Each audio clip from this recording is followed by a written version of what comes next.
ज्या ज्या लोकांनी, ज्या ज्या युवकांनी, ज्या ज्या तरुण तरुणींनी रस्त्यावर उतरून आंदोलन करून केंद्रातनं राजीनामा घेतलाय, त्यांच्या पालकांसाठी, त्या तरुणांसाठी मला वाटतं आपण खूप जोरदार टाळ्या वाजवल्या पाहिजे.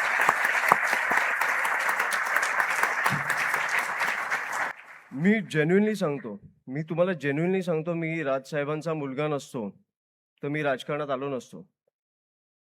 आणि हे मी खूप जाणून बुजून बोलतो. मी दरवेळेला बोलतो, कारण मला राजसाहेब माझे वडील आहेत म्हणून नाही, ते राजकारणात आहेत म्हणून नाही, कारण माणूस प्रामाणिक आहे.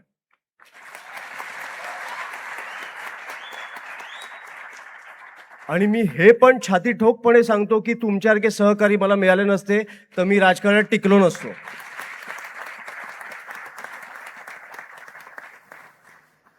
जेन्युइनली मला तुम्हाला सांगायचं आहे की जे काय आता फॉर एक्झाम्पल आपले अनेक आंदोलनं झाले गेल्या अनेक वर्षात. मला राजसाहेबांनी जेव्हा विद्यार्थी नेत्याचं पद दिलं, महाराष्ट्राचा दौरा निघाला, तुमच्यासारख्या अनेक तरुण तरुणींना भेटलो. आपण पहिलं युनिट स्थापनेचा कार्यक्रम दिला, तो तुम्ही इतक्या उत्तम प्रकारे राबवलाय. त्याच्यानंतर आपण आज इथपर्यंत आलो. मला माहित नाही मी तुमच्याशिवाय काय केलं असतं.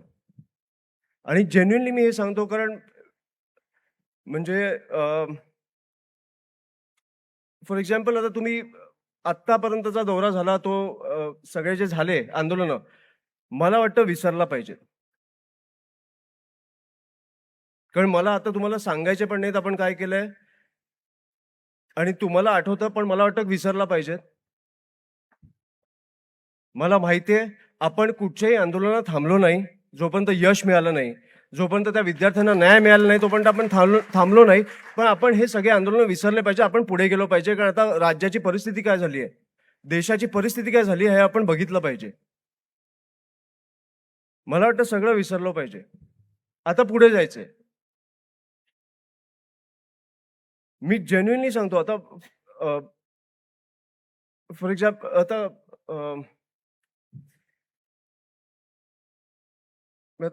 मी विसरायला लागलोय तुमच्या उत्साहामुळे. पण जेन्युइनली खरंच आता मला खरंच सुचत नाही. मी येतो परत, थांबा.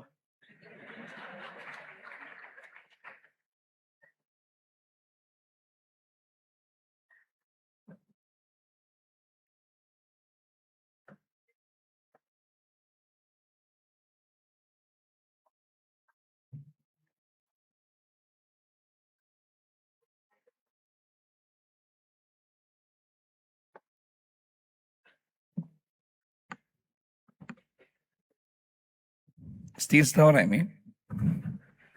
असं बाबा वगळता मला इतकं पटकन इतका मोठा माणूस जवळ येईल अशी सवय नाही आहे. सगळ्यांना ऐकायचं ना अजून साहेबांकडून. कसं असं माहितीये की काल म्हणजे माझी एक छोटीशी बगर सांगतो स्वतःचीच. कालचा अनुभव माझ्या रात्रीचा साधारण 1:30-2 वाजता. असं असतं की कुठल्याही कार्यक्रमाला गेल्यावर ना तिथल्या मुख्य प्रमुखांची आपल्याला माहिती येते आणि आपण ती फेअर करतो, निवेदक म्हणून आपण काम करतो त्याच्यावर. काल असं काहीच करायला लागलं नाही हो. फक्त लिहावं लागलं जे सगळं माहिती होतं. आणि जे सगळं माहिती होतं ते सगळं खरं खरं होतं, उघड उघड होतं. 22 वर्षात निवेदन लिहिताना फक्त ह्या 2 माणसांबद्दल लिहिताना लेखणी थांबतच नव्हती. शेवटी ते चॅट जीपीटीला वापरावं लागलं आणि सांगितलं की हे 3 पानांचं थोडंसं छोटं करून दे. ते म्हणाले की नाही, ते छोटं करण्यासाठी प्रो घ्यावं लागेल. मी म्हटलं मग मोठंच राहू दे. मग इकडे येऊन आम्ही फेअर केलं. तसंच मोठ्या साहेबांबद्दल पण जेव्हा आपण लिहितो तेव्हा विशेषण तुमच्या समोर येऊन उभी राहतात की आता वरच्या वाक्यात झालेलं आहे तर दुसऱ्या वाक्यात दुसरं आलं पाहिजे.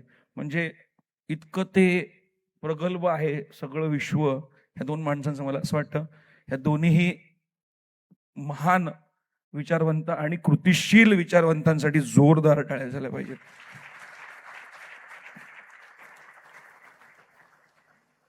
आणि कसं आहे की विद्यार्थी सेनेचा हा खूप मोठं व्यासपीठ आहे. मी फक्त एकच वाक्य म्हणतो की निवेदन क्षेत्रात येण्याच्या अगोदर मला घरात ही लढाई करायला लागली होती. म्हणजे बाळाकाका कदाचित 10 वर्षात हे दुसऱ्यांदा ऐकत असेल माझ्याकडून. नेरूळमध्ये ऐकलं, आता परत थोडंसं दुर्लक्ष केलं, की मी पूर्ण मेकॅनिकल इंजिनिअरिंगचं शिक्षणक्रम पूर्ण करून हे सिद्ध करून दिलं घरातल्यांना की मी कुठेतरी कसे तरी पैसे कमवू शकतो. आणि आज 22 वर्ष झाली मी निवेदन क्षेत्रात आहे. तर जे विद्यार्थी आहेत तिथे बसलेले, प्लीज परसू the entire set of education. शिक्षण हा तुमचा मूलभूत पाया असलाच पाहिजे. आणि जर अमित साहेब आणि राजसाहेबांसारखे आपल्याकडे खंदे मार्गदर्शक आहेत, तर शिक्षण थांबवण्यासाठी कोणीही तुम्हाला प्रवृत्त करू शकत नाही. ही तुम्हाला खूप मोठी विनंती आहे एका इंजिनियरकडून. ते असं नाही झालं आमच्या घरात मेरा बेटा इंजिनियर बनेगा, याच कॅटेगरीत इंजिनियर झालो, पण I have served a lot of MNCs, so I know what it takes to be a corporate guy. किती जण इथे इंजिनिअरिंग वगैरे, किती जण सध्याचा हॉट टॉपिक डॉक्टर्स? मी येतो साहेबाले.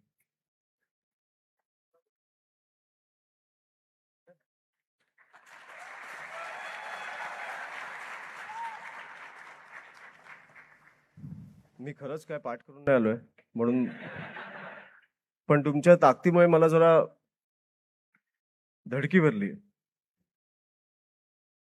मी जेन्युइनली सांगतो. मी आज आता आधीचं आठवते ना का परत बोलू? पण जेन्युइनली मला आजपर्यंत आपण कामं केलेली तुम्ही विसरून जा. ह्याच्या पुढे आपल्याला काय करायचं हे लक्षात ठेवा. मला वाटतं की तुमची ताकद तुम्हाला कळली पाहिजे. आजपर्यंत म्हणजे आता तुम्ही गेल्या आठवड्यात बघा, आपण जेव्हा व्हॅनमधनं लोकांना बाहेर काढत होतो,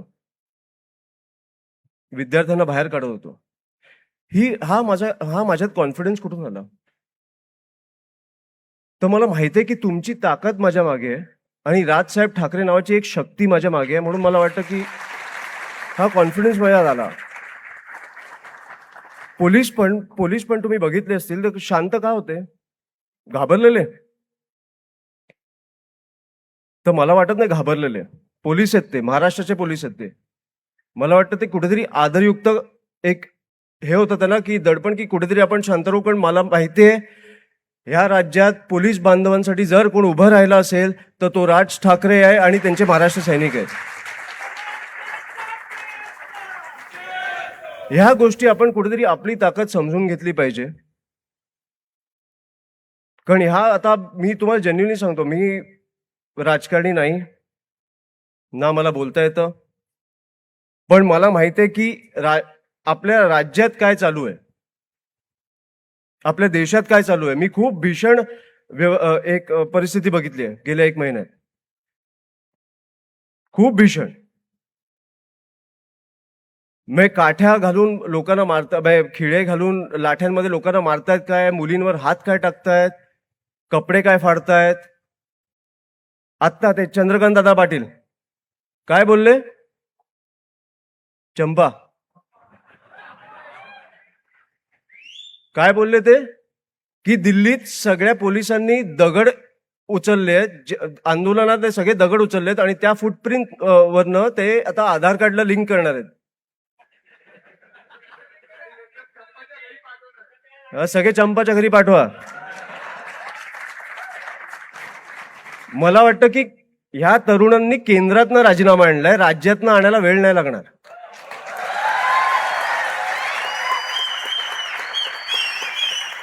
तो एक मुलगा आठवतो तुम्हाला आंदोलनात जो बोलत होता मारा मला, मारा मला? तो आपल्या नागपूरचा आहे. मला अभिमान आहे त्याच्यावर. आपल्या फडणवीस साहेबांच्या शहरातला आहे तो. मला अभिमान आहे त्या मुलावर. पण आपल्या मुख्यमंत्री साहेबांना कधी वाटलं नाही की त्याच्यावर बोलावं. कारण राजकारणात आपण एवढे फसलोय. मला आज फक्त मी तुमच्यासमोर एवढं ह्याच्यासाठी आलोय की तरुणांना एक मेसेज द्यायला आलोय. 5 वर्षातनं एकदा निवडणूक येते. 5 वर्षातनं एकदा तुम्हाला मतदान करायला मिळतं. मतदान तुम्ही कशासाठी करता? मला उत्तम रोजगार मिळावा, माझ्या मुला मुलींना उत्तम शिक्षण मिळावं, शेतकऱ्यांचं भलं व्हावं. आज दिवसाला 8 शेतकरी ऑन एन ॲव्हरेज आत्महत्या करतायत. लाडकी बहिणीचं मी बोलायला नको. आपल्या रस्त्यांमध्ये खड्डे नको. तुम्ही आमच्यासाठी एक उत्तम मुंबई पुणे बांधलंय ते एका महिन्यात कोसळायला नको. पेट्रोलमध्ये इथेनॉल नको. आपल्या बेसिक गरजा आहेत. ह्या बेसिक गरजांसाठी तुम्ही त्यांना 5 वर्षातनं एकदा मतदान करता. 4 वर्ष ते तुमची कामं करत नाहीत आणि 5व्या वर्षी तुम्हाला तुमची जात ही संकटात दिसायला लागते, धोक्यात दिसायला लागते. तुमचा धर्म हा तुम्हाला धोक्यात दिसायला लागतो. तुमची भाषा ही तुम्हाला धोक्यात दिसायला लागते. हे का होतंय हे पहिलं समजून घ्या. 4 वर्ष काही नसतं. 5व्या वर्षी काय येतं, कारण ते जिकडे अयशस्वी झाले तिकडे ते तुम्हाला आता फसवून घेतायत, फसवतायत की आता 5व्या वर्षी आम्ही हे करून मला वाटतं की ह्या गोष्टीवरनं हे लोक पेटतील. हे तुम्हाला कळायला पाहिजे कुठेतरी.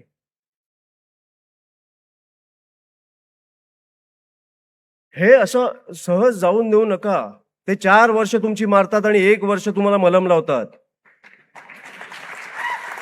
ह्या गोष्टी विसरू नका. मला तरुणांना एवढाच संदेश द्यायचा आहे की ज्या ह्या गोष्टी घडतात, ज्या तुमच्या आयुष्यात म्हणजे जे तुमच्या आयुष्यात तुम्ही ज्याच्यासाठी एका माणसाला मतदान करता त्यांनी जर 5 वर्ष काम नाही केलं, बदला.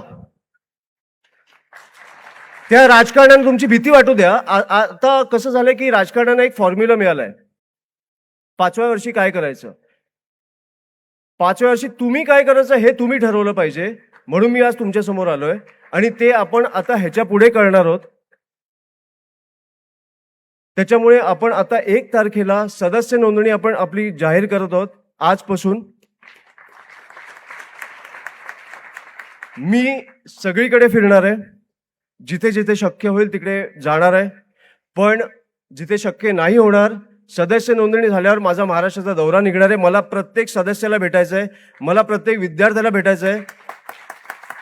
आणि 1 असेल, 100 असतील, 1000 असतील, विद्यार्थी असतो, तरुण असतो, त्याची प्रॉब्लेम तेवढीच मोठी असते. आपल्यासाठी छोटी असली तरी त्याच्यासाठी मोठी असते. त्याच ह्याच्यानी तुम्हाला ते समोर जायचंय. त्याच्यामुळे मी एवढंच सांगायला तुमच्या समोर आलोय. आणि मला वाटतं की जगाला हेवा वाटेल असा महाराष्ट्र मला वाटतं राजसाहेबांच्या हातो घडो, आणि तो घडेलच. पण महाराष्ट्राला हेवा वाटेल अशी विद्यार्थी संघटना मला उभी करायची आणि मला वाटतं तुमच्या सहकार्याने मी ती उभी करू शकीन अशी मी फक्त प्रार्थना करतो आणि आपल्या सर्वांची रजा घेतो. जय हिंद, जय महाराष्ट्र.